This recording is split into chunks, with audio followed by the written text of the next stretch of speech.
Reaction to the Chauvin verdict, guilty on all counts. The J&J vaccine given the green light in Europe. And the European Super Soccer League already dead.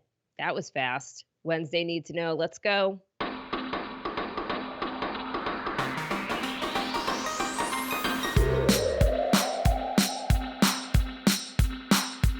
Good morning. This is Cheddar's Need to Know podcast for Wednesday, April 21st. I am Jill Wagner with Carlo Versano. Hey, Carlo. Good morning. Oh, good morning to you, Jill.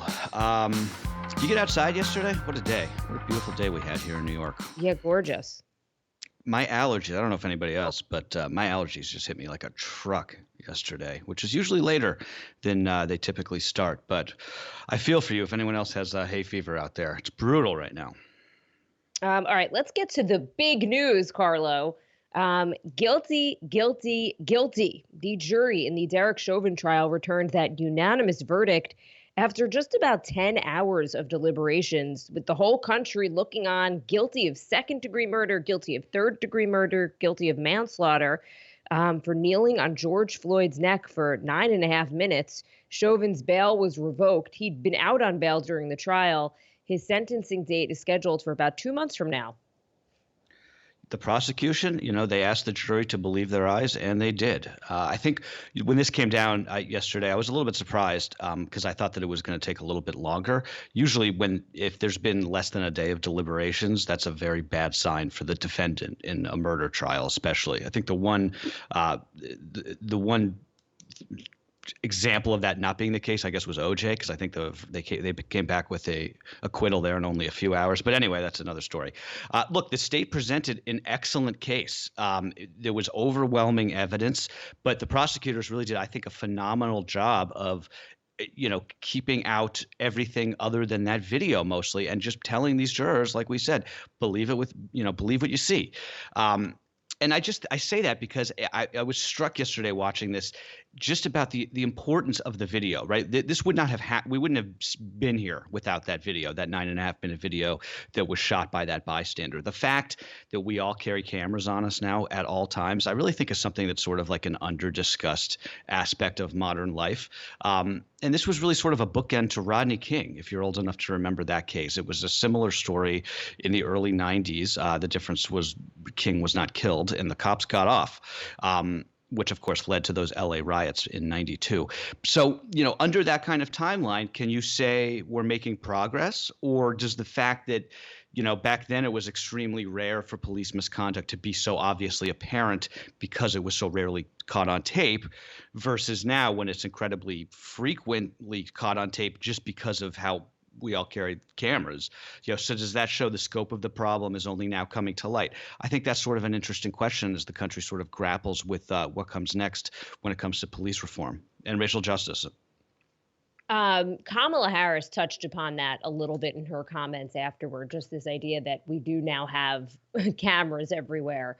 I was really struck by her comments after the verdict. So first off, she and Joe Biden called George Floyd's family afterward, promising them that this would be just the beginning in terms of accountability and change. A lot of people are saying, look, this isn't necessarily justice. This is just the start of accountability, and this is when the work really starts.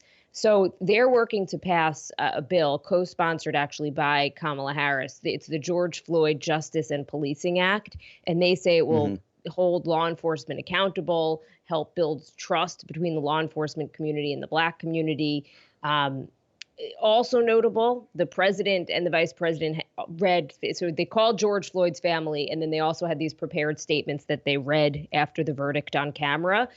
Joe Biden let Kamala Harris go first. The symbolism of it, I thought it just said something.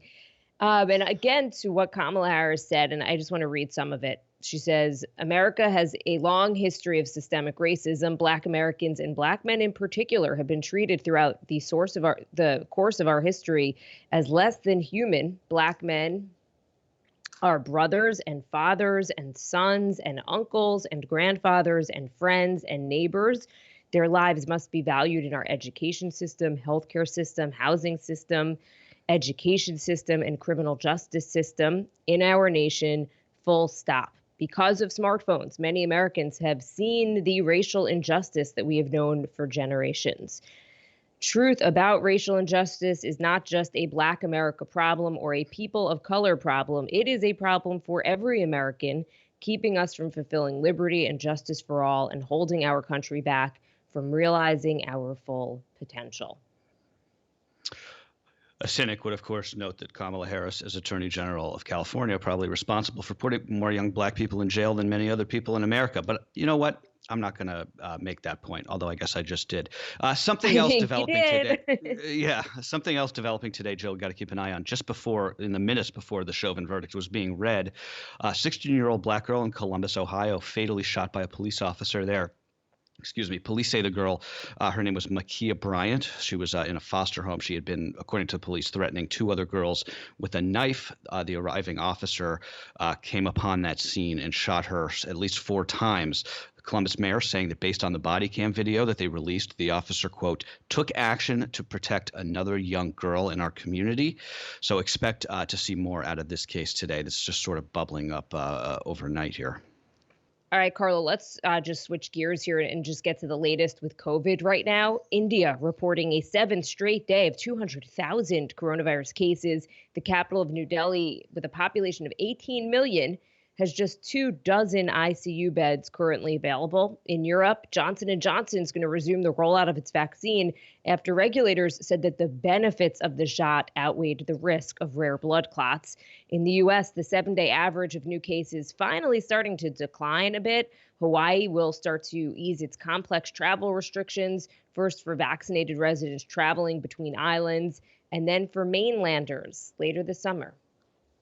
We got some good feedback yesterday on my ideas about walk-in clinics and paying people to get vaccines. I just wanted to note a couple of them. So Elle in Wisconsin said they actually are doing walk-ins in Milwaukee already. So shout out to Milwaukee. That's fantastic.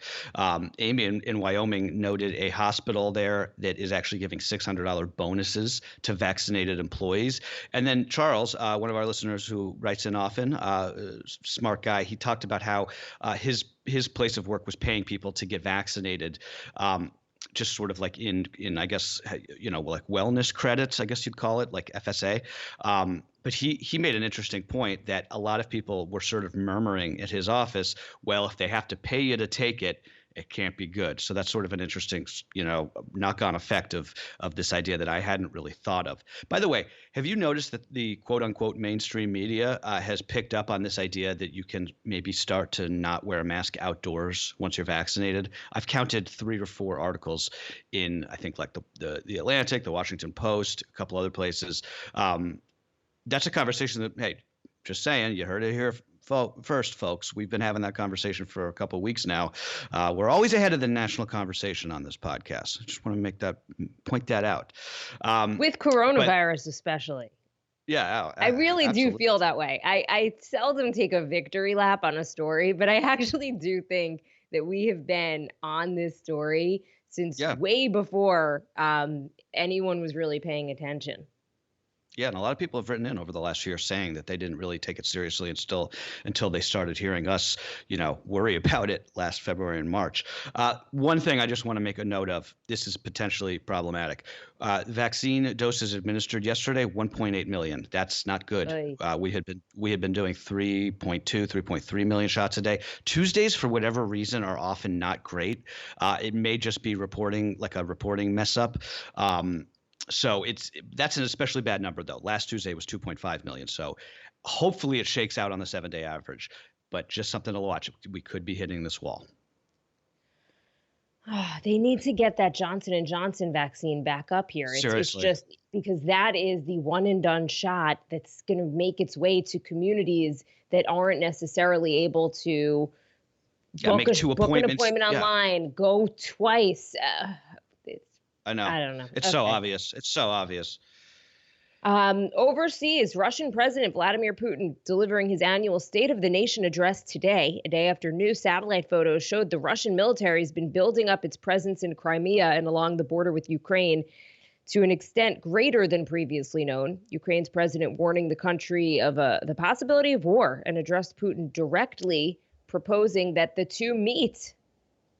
This is another thing we got to keep an eye on. Putin has been taking a really increasingly aggressive tone lately, especially with the West, especially for him. He's always sort of bellicose, but he's really been on one lately. I think a lot of it has to do with, the growing dissent at home over the treatment of Alexei Navalny. There's nationwide protest planned today to coincide with his address to that country.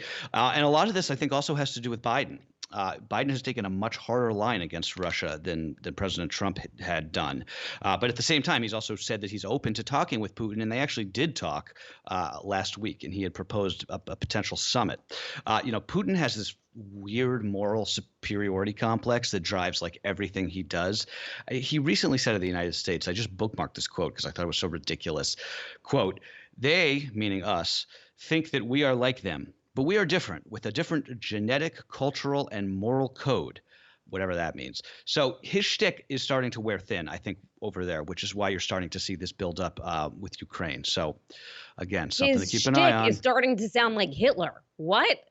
Yeah. So, that's another way to put it, right?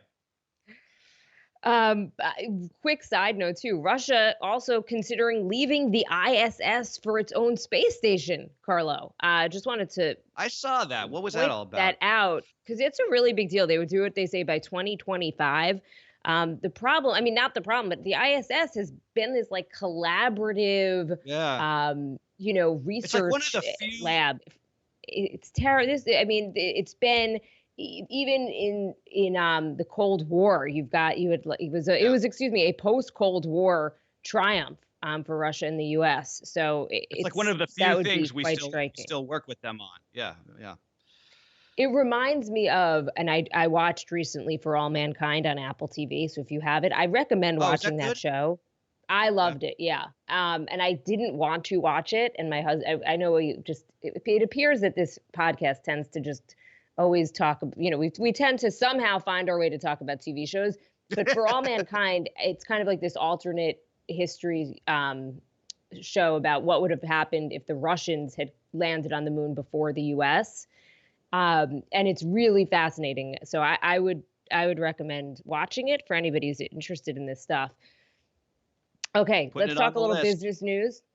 Procter Gamble noting in its latest earnings report that it will start raising prices on household staples in September, the latest consumer giant to respond to increasing commodity costs. P&G is going to hike the price of feminine care, baby supplies, and adult diapers.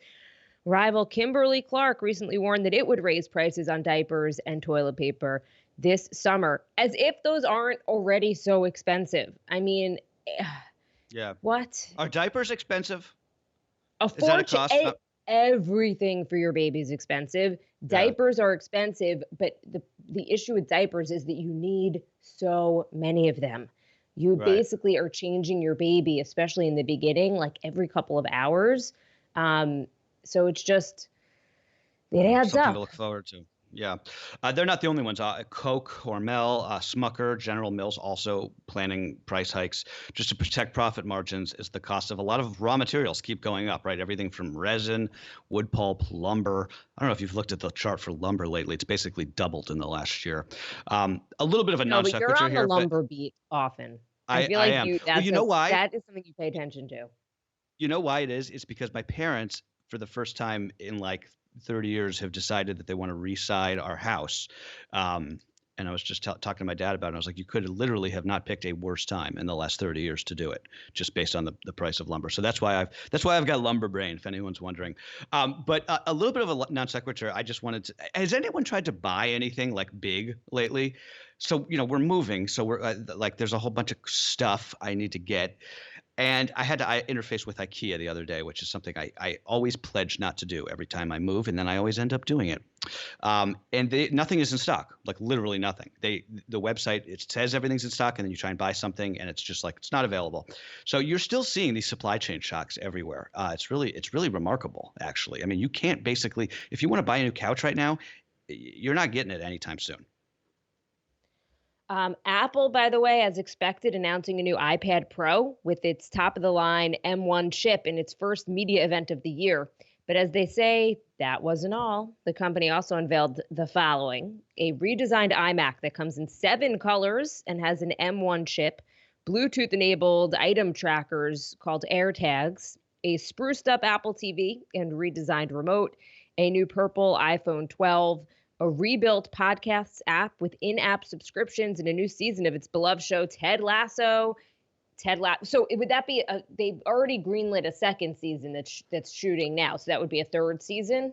No. This is it was like the trailer for the second season, and they announced that the release date is, I think, in June. It's another show I need to watch. There's too many. God, there's so many shows. Who has time for this? Told you so on the podcast app, though. I knew they were going to do that. They're basically trying to compete with Patreon here, it seems like, giving creators a chance to monetize their podcast directly on the Apple platform, though the Apple says they're going to take 30% cut of revenues, which is pretty hefty. The bigger news from Apple, though, is what they put out in a press release just after this big event. They're going to release the new iOS next week. This is the operating system for the iPhone that is this new feature that's been very controversial, at least so far as Facebook thinks.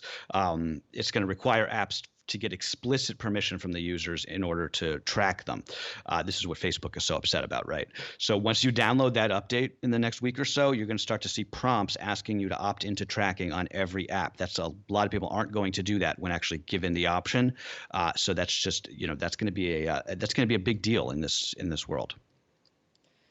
Okay, we should remind everybody, including ourselves, actually, when that becomes available to do. Yeah. And I'm going to try and do it. And I'm the worst at anything with technology, so I'll go and try it, and we can report back to see if it's easy.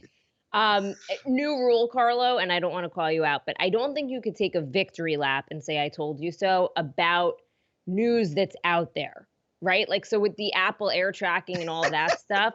That's out there. Everybody, like all the tech people, you got that from probably another report, right? No.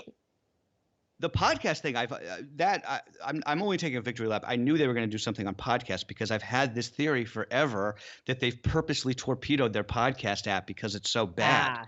So that's okay. Yeah. The other stuff, no, of course, yes. Always got to call me out, man. Only because I feel like this whole podcast is me and you just being like, see, we got this right. See, we got that right. So that particular one about the Apple stuff, like there are Apple watchers who come out with their predictions, and that's kind of what informs us in terms of what they're going to be rolling out. Okay, a trend that has also been predicted by some in the entertainment industry starting to come true. Netflix is losing steam just as its competitors are gaining it. The streamer reported earnings that showed subscriber growth dramatically slowing down in the first quarter, even more than expected. Netflix gained only 4 million subscribers in the period, down from 16 million in the same period last year, and below the 6 million that it had forecast. The company blaming it on a lighter content slate and said that it was going to spend a record $17 billion on new content this year. I told you so. No, I'm just kidding. Eventually, there's just not enough people who don't already subscribe to a company like Netflix, right? I think Amazon's going to have the same issue soon. I think that's what's really happening here. And the few people who didn't have a Netflix account before COVID all got one during the lockdowns. Something that happened worldwide, not just here. You just can't grow exponentially forever. And there's something about like our messed up system, like incentive system in this country. It's just sort of like in capitalism, I guess, that like punishes you for that in some ways. Like any company, most companies would kill to say that they got 4 million new customers in any given quarter. Netflix investors sent the stock down 10% on that number. It's incredible. It's all about expectations, Carlo. If you set low expectations, you'll tend to exceed them. I think what Netflix is going to have to start doing, and they've even alluded to this, is crack down on password sharing, because that is where you'll probably see huge growth if you could get the subscribers who are sharing passwords with 2 or 3 other people. I will admit we have a shared account. That is just, had it. It was, my husband had it for years with a friend of his, and we still use it. There's no reason to say, you know what, let's just do the right thing and get our own Netflix account. Like, we just have it. It's on our TVs, and that's what we use.